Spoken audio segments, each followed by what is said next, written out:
What's up? It's Bert for Bertley Speaks.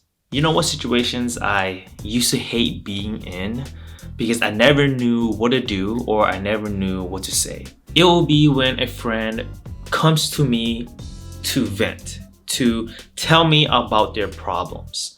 Because sometimes I'm sitting there confused if they want my advice, if they want my opinion, if they want my help, or do they just need someone to listen to. As human beings, our nature is to care for people, and we tend to just give away our advice and help when they didn't really ask for it. Because honestly, sometimes when I'm venting and I'm pouring my emotions out to a friend, the last thing that I want is for them to tell me what to do and for them to give me advice because I didn't ask for it. I've learned how to kind of communicate in a way if they do need my help or if they just want someone to listen. I've learned how to use certain phrases and methods that definitely makes the conversation a lot more comfortable and better and more open between me and my friend who is venting. Let's go ahead and get started. I'm gonna share with you 3 methods or techniques that I use when I'm listening to a friend venting and they came to me for help. The first method that I always do, it's very simple and basic.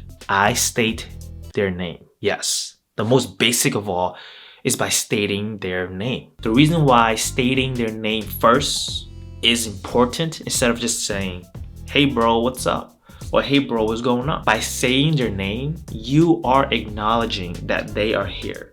You are acknowledging that you are listening and that this moment is for them. Trust me, the name goes a long way.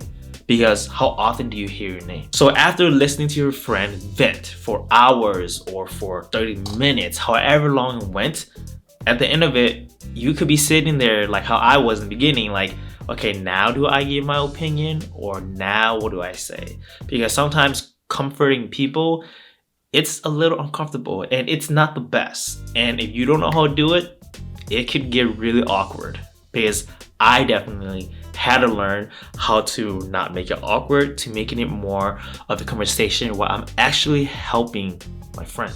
Here's what I do.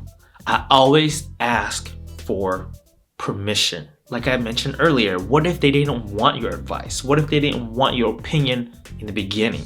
So by asking for permission, it allows them to think first, like, okay, do I really want to hear Bert's opinion? So what do I mean by asking for permission? How does that sound like and how do you even approach it? This is what I do to ask for permission. I always say, do you mind if I was to share my opinion? Do you mind if I tell you how I feel about the situation? By saying, do you mind, it is asking for permission because some people can say, yeah, I mind, so don't give it to me. So by asking, do you mind first, it's a good way to see if your friend actually wants to listen. And most of the time, they always say, yes, of course, please. Sometimes it could go on for hours and we don't get anywhere from point A to point B. I hate to stay in one spot and nothing gets figured out or nothing gets done.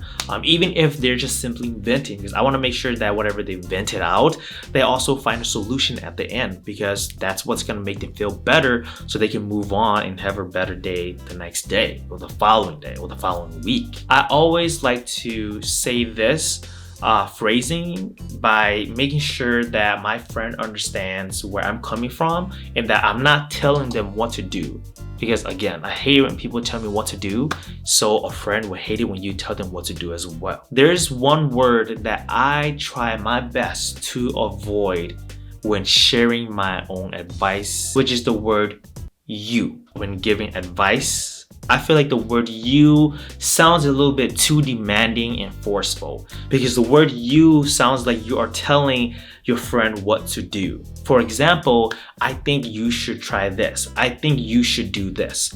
Because by saying you're telling them what to do. You're not giving them their own answers because you've already given them the answers. Now you go and do it. So instead of saying the word you, I try to avoid it and flip it around with this word I use all the time, which is saying helpful or just any other words that tries to avoid you. Here are a couple examples. I think it will be helpful if we were to look at this situation this way. Side note, I'm saying we because it sounds more comforting. It sounds like a team. Instead of saying, I think you should look at this point, it's I think we should look at it at this point. So that way he knows that it's just not him trying to solve his problem, but I'm in it and I'm gonna help it. I think it will be helpful if this was to happen. I think it will be helpful if these steps were to be taken. One thing to, of course, always keep in mind is that you want your friend to come to that solution themselves. You don't want to give it to them, because then it's not really rewarding for them. Because by having them getting to that solution themselves, it's more rewarding and they will feel a lot more better. So what you want to do as a friend who's just listening is to plant seeds along the way and help guide them get to that solution. I think that is what a really good listener and a really good friend would do. Thank you for listening, and I hope that these techniques and methods are helpful for you. And I would really appreciate it if you were to hit that like button and that subscribe button. Thank you.